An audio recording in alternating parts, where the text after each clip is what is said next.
everyone, I'm here today to share with you guys some Pinterest recipes tested, and today I thought I would share with you guys 3 different hot chocolate recipes because it is December. It is the time of year when you indulge in like 100 million types of hot chocolate, including my personal favorite, which is hot chocolate inside coffee. Because really, is there anything better than having the caffeine from chocolate as well as the caffeine from coffee? And if you really like these Pinterest recipes tested, don't forget to give this video a big thumbs up. I really appreciate it, and it also helps me to know that I should do more of these for you guys in the future. And leave me a comment below with what kind of recipes you guys want me to test next. And without further ado, let's get into this. The first one that I want to share with you guys is a crock pot or a slow cooker hot chocolate.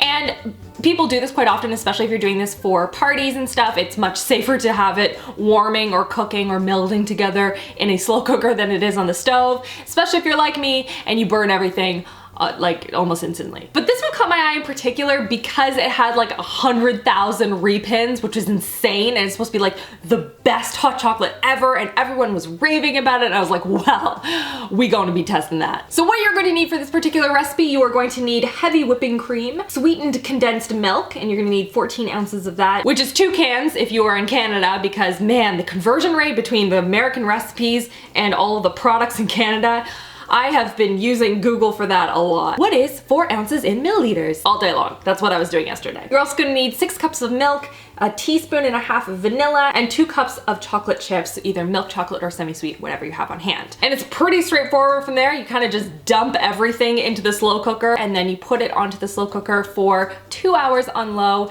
and mix it all together. I was stirring it occasionally throughout the process, trying to break up the chocolate chips and getting them all melted and whatever. But you can see this is what it looked like 2 hours later.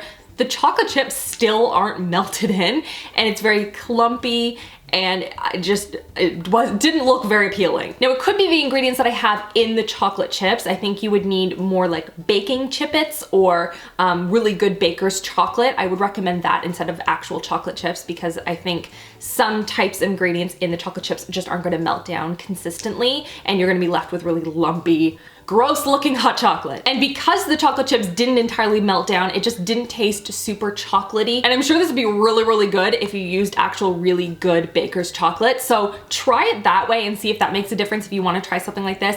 I do want to warn you though, it is very, very sweet, and it is very, very rich. At least for me, satiating my sweet tooth, and I have a sweet tooth. I eat chocolate chip cookies every single day. How I'm gonna use the leftover stuff that I have is I'm going to freeze a whole bunch of it into little ice cubes and then use it to make frozen hot chocolate. They're not gonna break up very easily. I think these chocolate chips are gonna be stubbornly stuck in their like solid form, so we're just gonna roll with that. And I'm also using it as a creamer for my coffee because it adds that nice hot chocolatiness without being too overpowering. It cuts that bitterness of the coffee really nicely. So that's how I've been using it in the interim, but I highly recommend trying it with a baker's chocolate instead. Not chocolate chips. Recipe number 2 is a s'mores hot chocolate, and I saw this and I was like, oh my gosh, sold. It's got the graham cracker crumbs on the rim, it's got the toasted marshmallows on top, it just looks really delicious, and I was like immediately sold. I needed to make it. So what you're gonna need 3 cups of milk, some cocoa powder, light chocolate syrup, sugar, a pinch of salt, some graham crackers, which you're going to be crushing up, and then a 1/4 cup of marshmallows. You are also gonna need, which I didn't realize until I started making this recipe, something to actually toast the marshmallows on top. Now, if you have a creme brulee torch, you can totally use that. I didn't have one on hand, so we improvised. So stay tuned for that little experiment. So first things first, heat up the milk in a saucepan for a couple of minutes. Don't scald it, keep it on like medium or so, and keep whisking it just so it's warmed all the way through. And while that's heating up, you can take one of those marshmallows and sort of use that to add some tackiness to the rim of the mug, and then you can dip it into the graham cracker crumbs. I found that to be fairly successful, but what I would do is I took a little bit of the extra condensed milk that I had from a previous recipe and kind of dipped it around the rim as well, and that just added a nice, like a chunkier rim. It just looked better to me, but that's just my own personal preference. When the milk is warmed up, you're gonna throw in all of the ingredients except the graham crackers and the marshmallows all into the milk, and you're gonna whisk it all together and get it nice and warmed and melded and mixed through. And then we're gonna go on to the toasting of the marshmallows. But because I didn't have a creme brulee torch, but I really wanted that toasted marshmallow thing, I thought maybe a barbecue lighter would work, and it does not. I'm gonna save you some time. Don't even bother with that one. The next method that I I thought was to just put it on a pan and sort of broil them in the oven. So what you're gonna do is you're gonna set the oven to low broil, and then you're gonna take a pan, put some parchment paper on, and I thought, because I thought that maybe the marshmallows would kind of melt down into maybe like a goo, and so I wanted the piles to sort of be the shape of the top of the mug. So I kind of formed them in like little shapes like that to kind of keep them in one central area, so I could kind of like lift it up and like place it on top of the cup with the hot chocolate in it. At least that was my plan. And then I stuck it into the oven and I was like, I don't know how long to do this. What, like 45 seconds? It is not 45 seconds.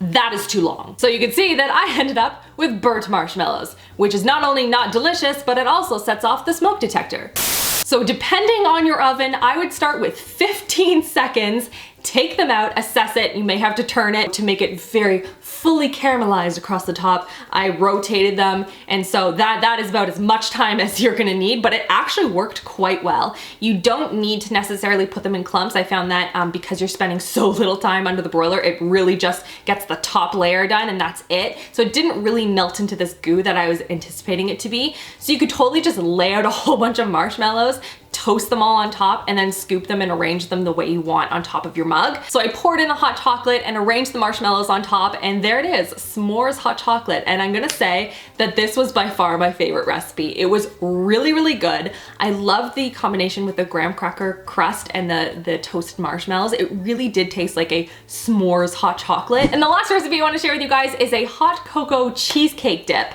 And it only uses 4 different ingredients, and it's supposed to be a dip for any desserts and things. The woman who created it was using it for cookies, for example, and it's supposed to taste like a hot chocolate cheesecake, which, you know, I'm down for that. So what you are going to need is 4 envelopes of the hot cocoa mix without marshmallows, a 1 8-ounce package of cream cheese that is at room temperature. This is key. Make sure it sits out and it's at room temperature. 4 ounces of Cool Whip thawed, and for those of you that are Canadian, that is half of a normal tub of Cool Whip, just saving you the Google conversions. And then some marshmallows that you kind of like sprinkle on top. So all you're gonna do is you're gonna put the cream cheese in a bowl, you're gonna throw in all of the hot chocolate mix, and then you're gonna blend it up, get it all nice and mixed so it looks kind of like this at the end. It's gonna start out looking really like crumbly and chunky, and I was like, oh no, this is a disaster. But then all of a sudden it became creamy, so it was good. And then you're gonna throw in the Cool Whip, mix it all together, and voila, this is what it looks like. I'm going to just sprinkle some nice marshmallows on top, and that is the recipe. Now in terms of the taste test, this wasn't my favorite recipe, if I'm gonna be completely honest. I didn't really love the taste of it. It tasted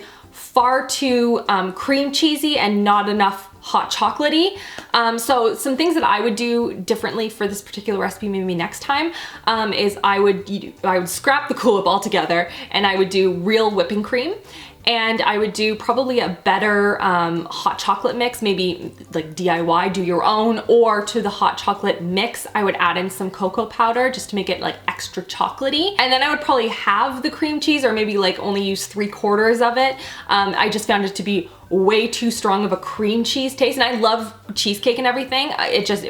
It was a little bit too intense on that end of things for me personally, but I really like the idea of this recipe. So I think if you play around with it and find some flavor combinations that work really well for you and your taste buds, then this could be really successful. I didn't love the taste of it myself personally, but you know what? It was a really popular recipe, so I'm sure a lot of people love it. And that's everything for this video. Give it a thumbs up if you want to see more Pinterest recipes tested, and don't forget to subscribe so you don't miss out on new videos every single Saturday. I hope you guys are all having a wonderful, wonderful weekend, and I will see you guys all in my next video. Love you girls. Mwah.